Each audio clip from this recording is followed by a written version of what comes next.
Sir मेरे घर के पास इंद्रप्रस्थ पार्क है और उधर मैंने देखा कि क्या है आपके घर के पास? इंद्रप्रस्थ पार्क है। तो सर उधर बहुत सारे गर्लफ्रेंड बॉयफ्रेंड्स आते हैं और छोटी छोटी बात पे। आपकी है या नहीं है? नहीं मेरी नहीं है, मैं तो सिंगल हूँ।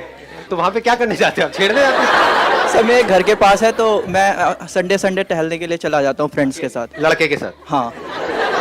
तो उधर मैंने देखा है कि बहुत सारे जो गर्लफ्रेंड बॉयफ्रेंड्स होते हैं छोटी छोटी बात पे फोन फेंक देते हैं। 15-15 20-20 हजार का फोन होता है और वो फेंक के तोड़ देता हूँ मैं। हम तो आप उठा लेते हो? नहीं नहीं। फिर हम फ्रेंड्स ये सोचते हैं बताओ ऐसी लाइफ का भी क्या फायदा जहाँ पे खुशी ना मिले। वो आपने कहानी सुनी है ना, लोमड़ी को अंगूर नहीं मिले तो अंगूर खट्टे हैं। हाँ ऐसा ही होता है जब अकेले होते हैं। इसीलिए मैं भी सोचता हूँ सिंगल रहने में ज्यादा फायदा है। यहाँ पे इमेजिन करो अगर कोई लड़की आकर के आपको प्रपोज करते, हाँ करोगे ना करोगे? उसी पार्क में डिपेंड करता है। डिपेंड करता है। अभी कह रहे थे क्या पढ़ा है? अब पढ़ा है। डिपेंड करता है। आई नो जी, ऐसे ही होता है। तो शुरू हो जाओ। सबके घर में ये चीज होता है कि आलू को हर सब्जी के साथ ये कर देते हैं। आलू इज सो कैरेक्टरलेस। आलू इज सो कैरेक्टरलेस।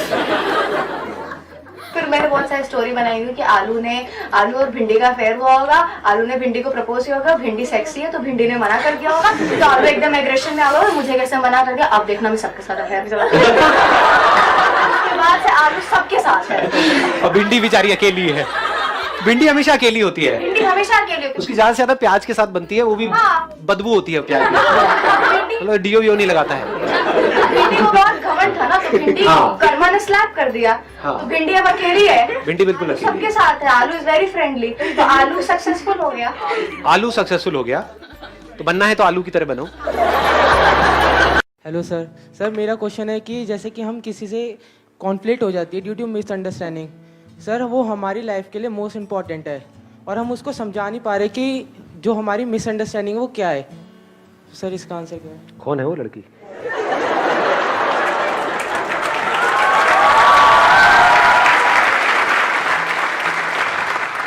ऐसा कभी कभार हमारे पेरेंट्स के साथ भी होता है और सर फ्रेंड्स के साथ भी होता है। हाँ। सो सर उसको कैसे समझाए, और वो सर मोस्ट इम्पॉर्टेंट है हमारी लाइफ के लिए। तो उसको क्लियर करने का हो सकता है वो बंदा या बंदी जो भी है वो आपको फेस टू फेस देखना भी नहीं चाहता है या चाहती है। अब क्या करें? लिख दो, कबूतर जा जा जा। लिख करके कबूतर के पैर में अटका दो, जा करके फड़फड़ाता हुआ जाएगा, वहां पे दे देगा। मेल पे कर दो, व्हाट्सएप पे कर दो। अब तो बहुत ऑप्शंस है हमारे पास में। बट फिर भी अगर सामने वाला जो पर्सन है अगर वो इंटरेस्टेड नहीं है आपसे बात करने में, तो जस्ट लेट इट गो। क्योंकि अगर उस लाइन को आप क्रॉस करते हो तो अब आप उसको पर्सन को तंग कर रहे हो। ये मैं इनके थ्रू बोल रहा हूं लेकिन सारे लड़कों को बोल रहा हूं क्योंकि इस चीज को मैं भुगत चुका हूं। अब आप कहोगे मैं कैसे भुगत चुका हूं? समझाऊंगा। हाँ सुनो, मैं कैसे भुगत चुका हूं। कुछ लोग होते हैं जो सो कॉल्ड फैंस अपने आप को बोलते हैं, जो मुझे बिल्कुल भी पसंद नहीं है।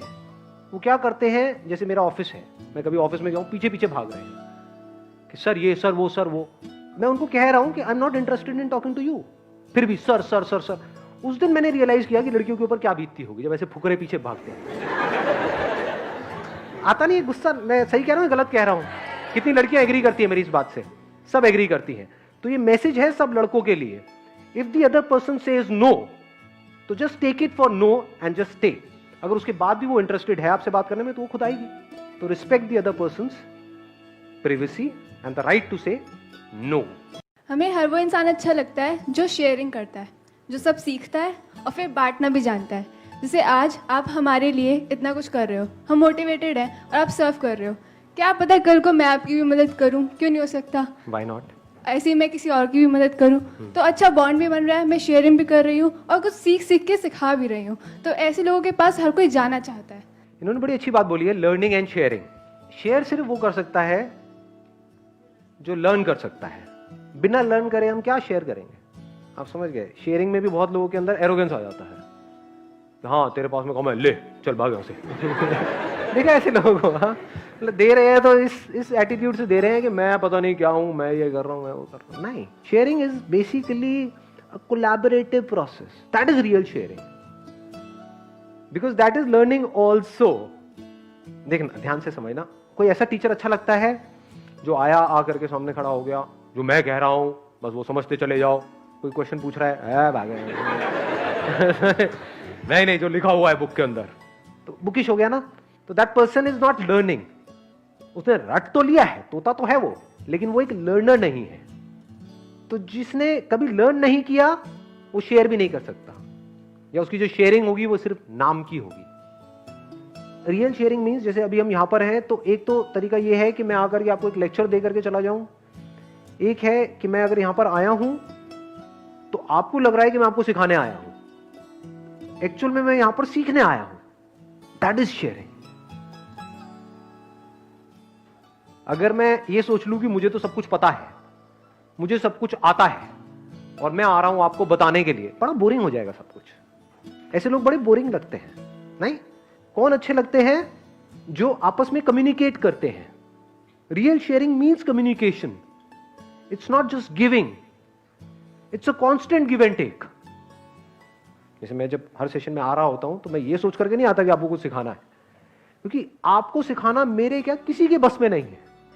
किसी के बस की नहीं है कि कोई आपको कुछ भी सिखा जाए। सीखने वाले की इंपॉर्टेंस है, सिखाने वाले की कोई इंपॉर्टेंस नहीं है, अगर एक्चुअल में आप देखोगे इस लाइफ के अंदर। तो अगर दोनों ही सीखने वाले हैं, यानी जो लग रहा है कि सिखा रहा है, अगर वो भी सीख रहा है और सामने जो लोग बैठे हैं वो भी सीख रहे हैं, ये रियल शेयरिंग है। मेरी सिस्टर और मुझ में ब्यूटी को लेके बहुत बड़ा गैप है। She is very fair and she is very beautiful. But you are also very beautiful. Thank you so much. क्या बोलते हो लड़के? कितने कितने झांक झांक के देख रहे हैं वहां। अरे कौन है भाई? तो वो जो हमारे अंदर नेगेटिव पॉइंट्स होते हैं या फिजिकल अपीयरेंस को लेके या किसी भी चीज़ को लेके जो वीकनेस होती है, उसको स्ट्रेंथ में कैसे चेंज कर सकते हैं हम लोग? कुछ चीजें हैं जो हम बदल सकते हैं, कुछ चीजें हैं जो हम नहीं बदल सकते। फॉर एग्जाम्पल लुक्स हमारी, उसको भी कुछ हद तक हम बदल सकते हैं, बट पूरी तरह से नहीं बदल सकते। और अगर हम इस तरह से बदलने की कोशिश भी करते हैं तो हम अपनी इनसिक्योरिटीज को और बढ़ाते चले जा रहे हैं। फॉर एग्जाम्पल काले गोरे का बहुत होता है यहाँ पर इंडिया में। आपको कोई आ करके बार बार जता रहा है कि भाई आप काले हो, काले हो, काले हो, तो आप चाहो तो गोरे हो तो सकते हो, इतनी सारी फेयरनेस क्रीम्स और ये वो। लेकिन गोरे होने के बाद भी अगर वो लोग आकर के आपको बोल के चले जाएंगे, यार पहले ही बेटर थे, ये क्या कर दिया, अब तो आपकी और धज्जियां उड़ गई, क्योंकि you are acting out of lower self esteem. आप समझ गए? इस दुनिया में कोई भी परफेक्ट नहीं है। ये जो परफेक्शन दिखाई जाती है ना, ये सिर्फ मूवीज में दिखाई जाती है। In reality nobody is perfect. हर एक की लाइफ में कुछ ना कुछ कमियां जरूर होती हैं। जो हो सकता है स्क्रीन पे आकर के वो ऐसे दिखा देगा कि भाई ऐसा कुछ नहीं है, और उसी स्क्रीन से हम इन्फ्लुएंस हो जाते हैं, अपनी परफेक्ट एक उसकी डेफिनेशन बना लेते हैं। परफेक्ट लुक्स ऐसी होनी चाहिए, बॉडी ऐसी होनी चाहिए, ये ऐसा होना चाहिए। अंदर से हमें नहीं पता कि उस बॉडी को तो पर्सन ने ठीक कर लिया है, माइंड के लेवल पे कितनी प्रॉब्लम हो गई, we don't know that. It must be internal, not external. Aishwarya Rai की इम्पोर्टेंस है तो राजपाल यादव भी उतना ही इम्पोर्टेंट है, उनको भी साइड किया जाता है। बट अगर राजपाल यादव खुद को एक्सेप्ट ना करे और ऐश्वर्या के जैसा बनने की कोशिश करे, लुक वाइज भी और हाइट वाइज भी, तो उसकी धज्जियां उड़ गई, राजपाल यादव खो जाएगा और ऐश्वर्या कभी बन ही नहीं पाएगा। अगर राजपाल यादव खुद को पूरी तरह से एक्सेप्ट कर ले जैसा वो है उस तरीके से, तो क्या फाइनेंशियली वो ज्यादा सक्सेसफुल हो सकता है किसी और से, किसी ऐसे पर्सन से जो लुक वाइज राजपाल यादव से बहुत बेटर है? ऐसे जानते हो बहुत सारे लोग, बहुत सारे स्ट्रगलर्स हैं बॉलीवुड में जो लुक वाइज बड़े कमाल के हैं, बहुत अच्छी बॉडी बना ली है, कुछ है, खाली बैठे हैं, धक्के खा रहे हैं। और दूसरी तरफ से ऐसे हैं जो लुक वाइज इतने बढ़िया नहीं है, मैं नाम नहीं लूंगा किसी का, I will not take names, और वो पता नहीं क्या क्या कर रहे हैं। तो वो क्यों कर पा रहे हैं?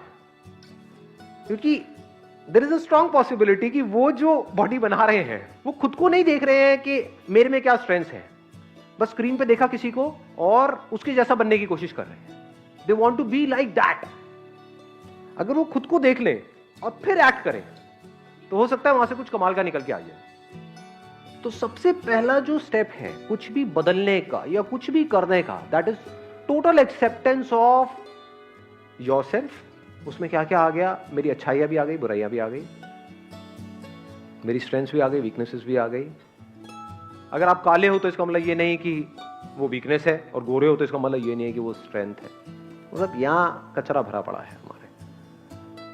अगर आप एक्सेप्ट कर लो अपने आप को जैसे आप हो, तो there is a strong possibility आप उससे बहुत ज्यादा सुंदर लग सकते हो जो बहुत गोरे हैं। क्योंकि रियल ब्यूटी है क्या? It is all with in, it is deep with in.